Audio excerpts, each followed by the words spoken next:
Warden Thomas Morris had been running Indiana Youth Center for 11 years. In that time, he'd made a lot of hard decisions. Segregation calls, disciplinary actions, solitary confinement, transfers. But this one was different. He sat in his office looking at two files. File 1, Raymond Collins. Inmate 847,293. Age 34. Serving life without parole for murder. 3 additional homicides inside. 6 years in solitary confinement for being too dangerous for general population. File 2, Michael Tyson. Inmate 922,335. Age 26. Serving 6 years for rape. 4 months into his sentence. No incidents. No problems. Model inmate. The federal court had just ruled that Indiana Youth Center's use of long-term solitary confinement violated the 8th Amendment. Cruel and unusual punishment. Morris had 30 days to move 17 inmates out of isolation back into general population. Raymond "Ghost" Collins was the problem. You couldn't just put Ghost anywhere. He'd killed his last 2 cellmates. One within 6 hours. The other within 3 days. Ghost needed to be paired with someone who could handle him. Someone who wouldn't be a victim. Someone who might, maybe, keep Ghost from killing again. Morris looked at Tyson's file. Former heavyweight champion. 23 knockouts before age 21. The most dangerous puncher in boxing history. If anyone could survive Ghost, it was Tyson. If anyone could keep Ghost in check without starting a war, it was Tyson. If anyone could share an 8x10 cell with a serial killer and come out alive, it was Tyson. Morris made the call. Put Collins in with Tyson. Cell 47. C block. His deputy warden, Sarah Chun, stared at him. Sir, that's... I know what it is. If something happens, I'll deal with it. But we're out of options. The court wants Ghost out of solitary. I can't put him with anyone else. Tyson is the only shot we have. And if they kill each other... Morris closed the files. Then they kill each other, he said. And we solve 2 problems at once. Chun looked horrified, but she didn't argue. 6 hours later, Raymond "Ghost" Collins walked into cell 47. The guards locked the door, and Warden Morris watched the monitors all night waiting. The first 3 hours were silent. Officer Dennis Holt sat in the monitor room watching screen 12. Cell 47. 2 men. No movement except breathing and the occasional page turn. Mike Tyson sat on the bottom bunk, reading some book about philosophy or war. Hard to tell from the camera angle. Ghost lay on the top bunk, staring at the ceiling, motionless, like a corpse. No words exchanged. No eye contact. No acknowledgement that they were sharing the same air. Holt had worked corrections long enough to know that silence could mean 2 things: peace or the calm before detonation. This felt like the latter. At 11:43 p.m., Ghost shifted, sat up. His legs dangled off the edge of the top bunk. Holt leaned closer to the monitor. Ghost looked down at Tyson. Tyson kept reading. 30 seconds passed. Then Ghost spoke. First words in 3 hours. You know who I am. Tyson didn't look up from his book. Yeah. They tell you what I did. Yeah. And they put you in here anyway? Tyson turned a page. Guess so. Another silence. Ghost processing. Tyson unbothered. You scared? Ghost asked. Now Tyson looked up, made eye contact. His expression was neutral, almost curious. Should I be? Ghost held his gaze, looking for weakness, looking for the crack, looking for the thing everyone had: fear, respect, submission. Something. He found nothing, just those eyes, dark, empty, familiar.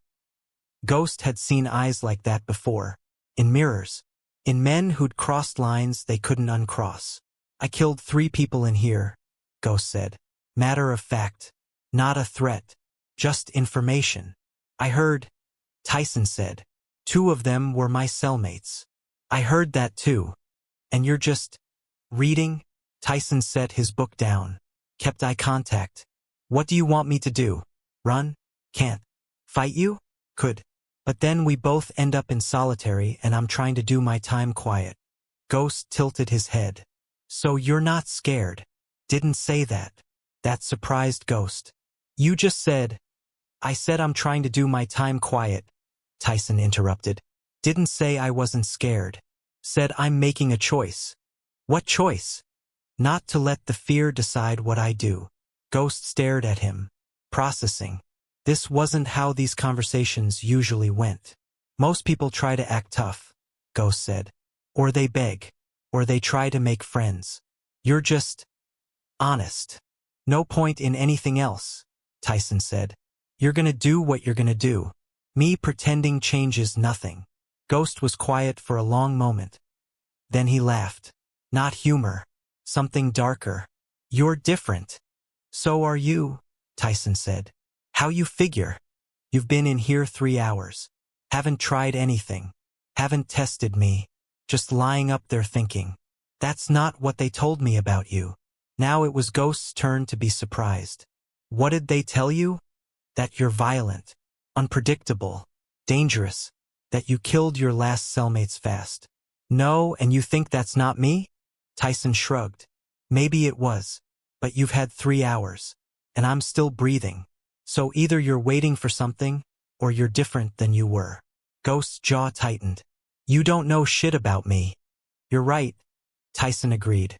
I don't, but I know something about being a weapon, about being the thing everyone's afraid of, about living inside that and trying to figure out if that's all you are. Ghost went very still. Tyson continued, quieter now. You asked if I was scared. Yeah, I am, but not of you hurting me. I'm scared of what happens if I hurt you. I'm scared of losing more time. I'm scared of becoming more of what I already am. So I'm choosing to just be, and hoping you make the same choice. The cell was silent. Ghost climbed down from the top bunk, stood in the center of the cell. Tyson tensed, barely visible, but there, ready. But Ghost didn't advance, just stood there, looking at Tyson like he was trying to solve an equation. How old were you? Ghost asked. When you first hurt someone bad? Tyson thought about it. 12. Broke a kid's jaw on a rooftop in Brooklyn. What did he do? Killed my pigeon. Ghost blinked. Your pigeon? I had birds. Kept them in a coop. This kid killed one to fuck with me. So I fucked with him back. How'd it feel? Tyson's expression darkened. It felt right. Felt like justice. Felt like I finally had power. Yeah, Ghost said quietly. Yeah, that's it exactly. But it wasn't, Tyson continued. It wasn't justice. It wasn't power. It was just violence. And violence is easy. Violence is the easiest thing in the world when you're built for it. What's hard is everything else. Ghost sat down on the bottom bunk. Not close to Tyson, but in the same space. I was 14, he said. First time. My stepfather. He used to beat my mother. Beat me. Thought he was untouchable. Thought we were too scared to do anything. What happened? I got bigger. Got stronger. One day he raised his hand to her and I stopped him. Broke his arm. 3 places. And when he was on the ground crying, I kept going. Broke his ribs. His jaw. Put him in the hospital for a month. He pressed charges. No, he was too scared. But something happened to me that day. I realized I could make people stop. Make them submit. Make them disappear if I wanted to. Tyson nodded. Understanding. After that, Ghost continued. I started looking for it. That feeling. That power. Got into fights. Hurt people. Went to juvie. Then prison. And inside it was expected. It was currency. So I gave them what they wanted. Became the monster. And the monster got good at it. 3 people, Tyson said. 3 people, Ghost confirmed. First one was self-defense. He came at me with a shank. I took it from him and gave it back. Through his throat. The second? Wasn't self-defense. He disrespected me. Called me out in the yard. I made an example. And the third? Ghost's voice got quieter. The third was my cellmate. Like you. He didn't do anything. Didn't threaten me. Didn't disrespect me. He just existed. And one night I realized I could kill him. That nobody could stop me. that I had the power, and I wanted to know what that felt like, having that much control. So I did it. The confession hung in the air. They put me in solitary after that, Ghost said. 6 years. And you know what I thought about every day? Tyson waited. I thought about whether I was still human, whether there was anything left inside me besides the violence, whether I'd become the thing completely, whether there was any going back. Ghost looked at Tyson. His eyes were wet, not crying, just full. And I couldn't answer it. For 6 years. I couldn't answer it. Because I didn't know. I don't know. Tyson was quiet for a long time. Then he spoke. Soft. Careful. You know how I know you're still human? Ghost shook his head. Because you're asking the question. Monsters don't wonder if they're monsters. They just are. The fact that you're in here trying to figure it out, that's the human part.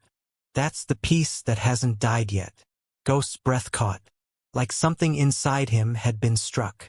I spent years being a weapon, Tyson continued. In the ring. Outside the ring. I hurt people because I could. Because it felt good. Because it was what I was built for. And I told myself that's just who I was. That's just what I did. But it was a lie. The truth is I was choosing it. Every time. And I could choose different. I just didn't want to. Why not? Because being the weapon was easier than being the person. The weapon gets respect, gets fear, gets control. The person just gets hurt, gets scared, gets lost. So I chose the weapon. Until I couldn't anymore. Until I'd hurt so many people and lost so many things that I had to look at what it cost. Tyson's hands were shaking slightly. He made them stop. You asked if I was scared, Tyson said. I'm scared every day. Because I know what I can do. I know what's inside me. And I know how easy it would be to just let it out. To hurt you right now. To prove I'm more dangerous than you. To make sure you know. But that doesn't make me stronger. That makes me the same. That makes me the weapon again. And I'm really trying to be the person. Ghost was crying now. Openly. Silently. Tears running down his face. I don't know how, he whispered. Neither do I, Tyson admitted. I don't have the answer. I just know we keep choosing. Every day. Every moment. Every time the violence wants out, we choose. And sometimes we lose. Sometimes the weapon wins. But we keep choosing. Ghost nodded. Wiped his face. You think there's a way back? For someone like me? Tyson looked at him. Really looked at him. Saw himself. Saw the 12-year-old on the rooftop. Saw the teenager in Cuz's gym. Saw the champion who'd lost himself. I think, Tyson said carefully, that you're asking the right questions. And that's the first step. I think you spent 6 years alone with yourself and came out still wondering if you're human. That means something. I think you're in this cell right now and you haven't hurt me. Haven't tried. And that means something too. What if I want to? Ghost asked. What if part of me still wants to prove I can? Then you're like me, Tyson said. Because part of me wants to prove it too. Wants to show you I'm the apex. That you're in my space now. That you should be afraid. But I'm not going to. Because that part of me isn't the part one wanna feed anymore. Ghost nodded slowly. Understanding. Or trying to. They sat in silence for a while. Different than before. This silence wasn't waiting. It was processing. Finally, Ghost spoke. I can't be in this cell. Tyson looked at him. Why not? Because you're making me think. Making me feel things I haven't felt in years. And I don't know what to do with that. I need space. Need to figure out if I can actually choose different. Or if I'm too far gone. You're not, Tyson said. How do you know? Because you're still here. Still talking. Still choosing not to be the monster right now. That's all any of us can do. Just choose not to be the monster right now. And then do it again tomorrow. Ghost stood. Walked to the cell door. Looked through the bars at the guard station. I'm gonna ask for a transfer, he said. Not because I'm scared of you. Because I need time. Need to think. Need to figure out if I can live with myself differently. Okay, Tyson said. Ghost turned back. Thank you. For what? For not treating me like a monster. For talking to me like a person.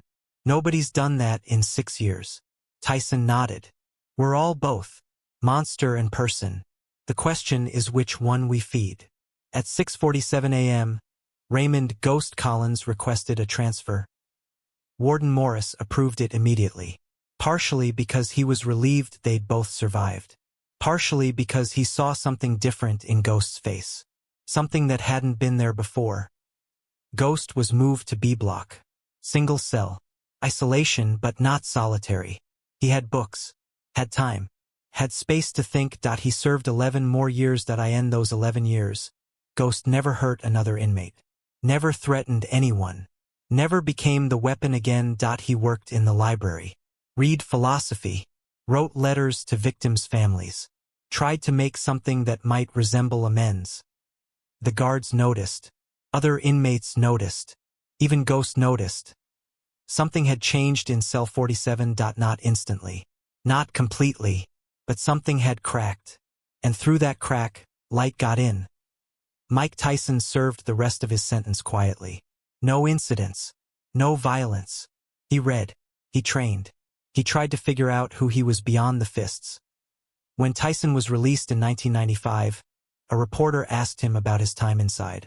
About the hardest part. Tyson thought for a moment. The hardest part, he said, was learning that being strong isn't about how much you can hurt people.